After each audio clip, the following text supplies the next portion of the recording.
Dans la vidéo précédente, je vous ai montré comment gérer le clavier et la souris pour déplacer votre cube à l'intérieur de la fenêtre via la souris ou via les flèches du clavier. On a aussi vu comment gérer les autres événements clavier, comme par exemple la touche A. Si j'appuie sur la touche A, on voit que un message s'affiche dans notre console. Maintenant, ce que je vais vous montrer, c'est faire la même chose, mais sur des textures ou des images que l'on va télécharger sur internet. Vous avez un site qui est pas mal, qui s'appelle Famitsu Generator. Donc c'est le premier lien dans la liste. Et qui va vous permettre de créer des feuilles de sprite pour des personnages. Donc vous avez ici une liste de personnages avec différents types. Vous pouvez cliquer par exemple sur une fille aux cheveux rouges. Donc là c'est un peu long évidemment car ça vient de loin, hein, du Japon. Vous avez plusieurs types de personnages avec des capuches, des casques, des cheveux longs, des cheveux courts. Vous avez fille ou garçon. Donc là je suis sur fille. Si vous cliquez ici, ça vous emmènera sur les garçons.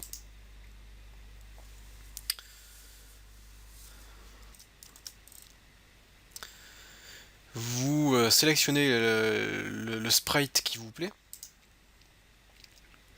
Et une fois que vous avez sélectionné votre sprite, vous cliquez ici pour télécharger votre image. Et une fois que vous avez téléchargé votre image, vous vous rendez dans le dossier de votre projet. Donc dans le dossier de votre projet, vous devriez avoir un dossier debug, un dossier release. Dans le dossier release, vous avez certainement donc vos DLL, vous avez votre exécutable. Si vous le lancez, votre jeu s'ouvre. Donc là, j'ai par exemple ce personnage que je télécharge, je clique sur télécharger et là, mon image est téléchargée. Donc, une fois que vous avez ces images, vous pouvez les mettre soit directement à côté de votre exécutable, comme je l'ai fait là pour mon player. Donc là, j'ai mon player ici. Donc c'est une feuille de sprite 3x4 avec mon personnage dans toutes les positions, de dos, de face, gauche, droite et en mouvement. Voilà, ou sinon vous pouvez mettre vos textures à l'intérieur d'un dossier TIL. Et par exemple, moi j'ai créé un dossier qui contient des textures, donc ça on y reviendra un peu plus tard. Donc le mieux c'est de s'organiser en dossier. Je vais maintenant vous montrer comment on va pouvoir charger l'image que nous avons téléchargée à l'intérieur de notre programme afin de pouvoir faire la même chose mais sur nos propres images. Dans mon programme, je vais monter dans les variables et je vais déclarer une variable de type SF texture qui sera mon perso. Je vais déclarer une seconde variable de type SF sprite perso. Donc vous allez voir avec la SFML, on a deux étapes. Premièrement, on charge la texture et ensuite on l'applique à une sprite. Donc on verra ça tout à l'heure. Donc ma texture, je la charge où je veux. Donc par exemple ici, je vais faire une condition if différent. Donc pour dire différent, vous mettez un point d'exclamation. If différent de perso.load from file. Donc ça veut dire si perso.load from file échoue, à ce moment-là on affichera un message d'erreur. Donc moi qu'est-ce que je veux charger? Je veux charger la texture que je viens de télécharger, qui s'appelle, j'ai oublié, elle s'appelle player.png. Donc moi je veux charger player.png. Si jamais player.png n'a pas été chargé, eh bien je peux afficher un message d'erreur dans ma console. Erreur.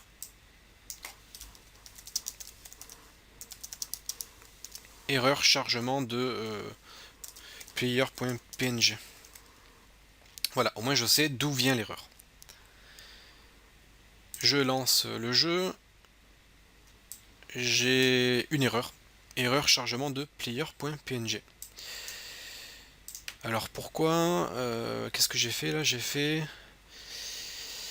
perso load from file player.png et pourtant player.png est ici.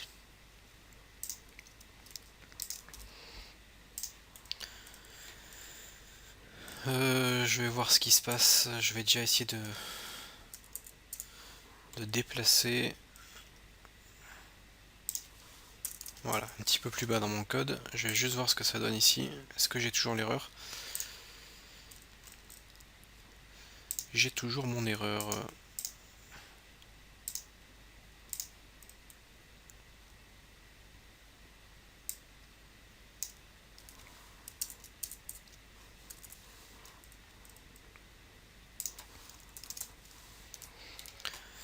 Perso, load from... Ah oui, j'ai mis un point virgule ici. Pourquoi j'ai mis un point virgule? Est-ce que là ça marche un peu mieux? Oui, là ça marche, j'ai pas l'erreur. Donc vous voyez, c'est super important de tester à chaque fois si le chargement a bien eu lieu. Au moins ça nous permet d'éviter les erreurs de ce type. Donc voilà, là j'ai chargé ma texture. Donc player.png, elle est chargée en mémoire. Avec la SFML, vous avez plusieurs possibilités. Vous pouvez créer des images, par exemple une image de fond avec un décor, et vous allez appliquer la texture à votre image afin d'afficher l'image. Bon, ça c'est une des solutions, je vous le montrerai peut-être pas, je vous laisse regarder la documentation. Vous pourriez éventuellement avoir besoin de la fonction perso.setSmooth, et entre parenthèses true. Ça va permettre de lisser votre texture afin qu'elle soit de meilleure qualité. Par contre, c'est gourmand en ressources. Mais des fois c'est indispensable de le faire. Donc là, ça sera pour lisser votre texture. Je vous ferai une petite démo de ce que ça donne avec ou sans. Et maintenant que nous avons notre texture, moi ce que je vais vous montrer c'est la méthode avec les sprites. Je vais vous montrer comment associer une texture à une sprite. Donc nous on avait sprite perso.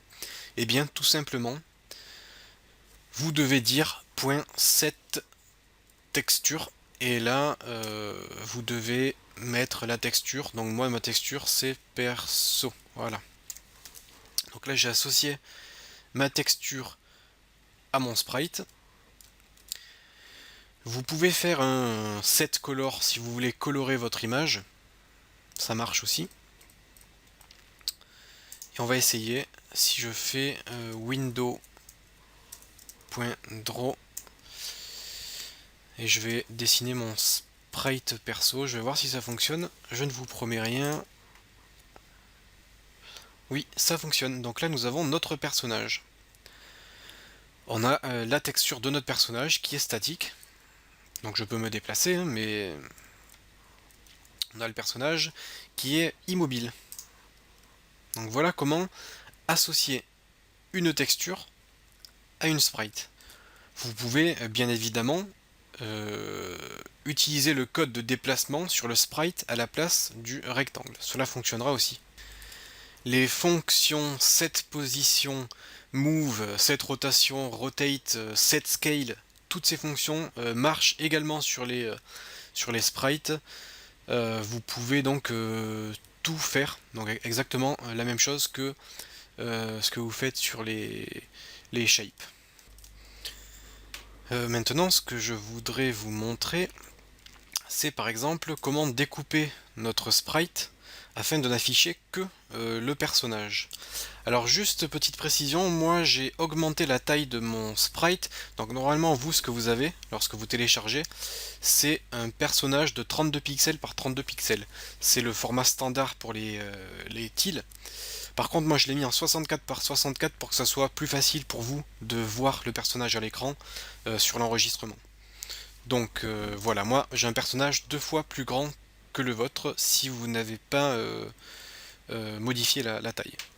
Donc pour découper notre personnage, c'est très simple. Au moment du chargement du player, on peut ajouter un second paramètre Donc je mets virgule, donc je charge le player, et le deuxième paramètre c'est un sf int rect,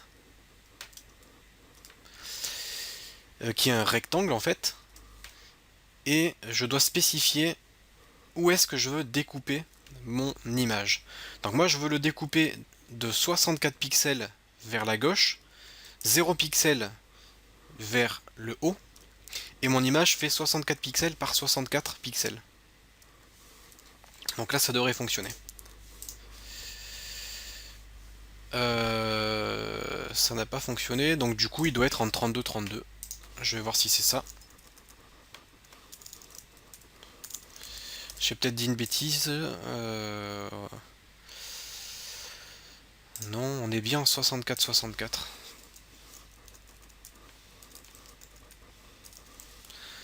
Donc là, vous voyez, ça fonctionne presque, hein. J'ai le personnage qui a été découpé. Je vais essayer de mettre en 0-0.